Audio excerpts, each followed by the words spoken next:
I thought I'd do a video talking about Dynamo Setups.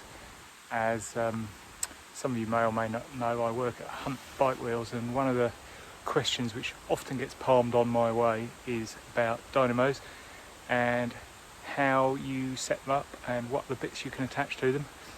So I've got several different setups, and I thought I'd, over a series of a couple of videos, show them both so that you can see what I use.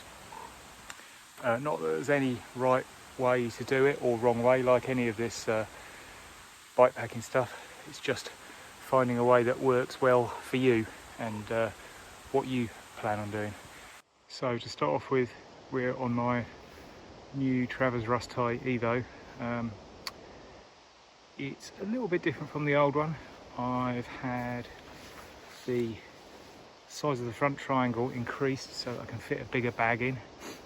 And the other thing which I really like about it compared to the old model is there's actually way more mud clearance, so it doesn't get nearly as bunged up, which is brilliant news for me.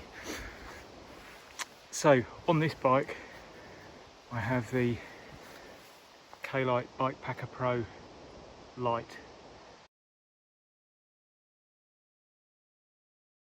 and out of the two lights that I have the exposure light as well on my other bike, and they're both great lights, but I would say for this one, Bikepacker Pro is brighter at slower speed, and when you're climbing off road at night and you're knackered and you just want to see where you're going, it's a really great option.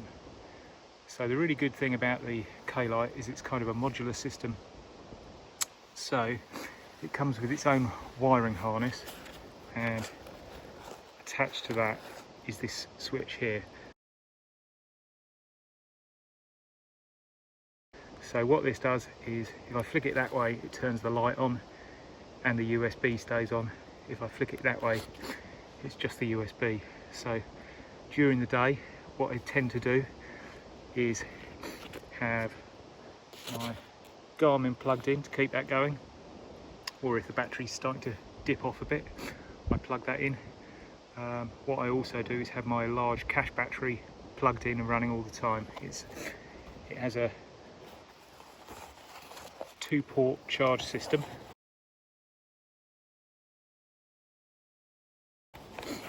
So typically what I do is have the one going to the Garmin and the other one goes to this K Lite rear light, which is a tiny little thing, but it's really bright. It takes really low energy, so it's fine just to have that on all day, which is really good if your trip is like some road, some off-road.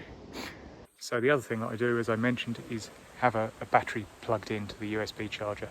I've got a 14,000 milliampere hour cache battery that I got off of Amazon. The make is Anchor, and that's one of the few that has pass-through charging.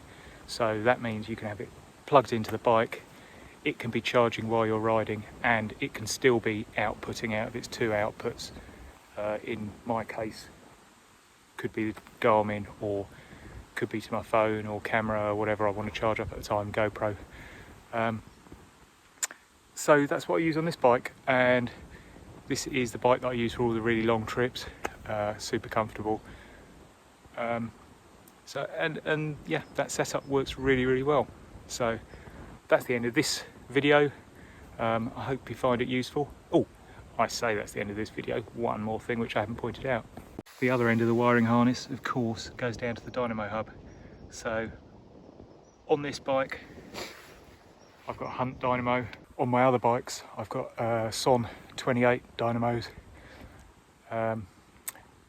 I would say that the Son has probably slightly higher output at a low speed. They're the Son 28s that I use, not the Deluxes, as they are just better power output at a low speed when you're climbing off road, so they do really work. Yeah, so that's all of that. Hope you find that useful. If it's been of any good to you, give it a thumbs up, like and subscribe, as they like to say, and on the next one I'll show you about the exposure Revo Lite and the charging system which I use with that, which is the Bush & Muller E-Work, which again is really like rock solid, super steady system, really works well. So there you go, have a little look at freezing cold Sussex on New Year's Day. It's currently 0 degrees and I need to get moving because I need to put my gloves back on because my hands are frozen.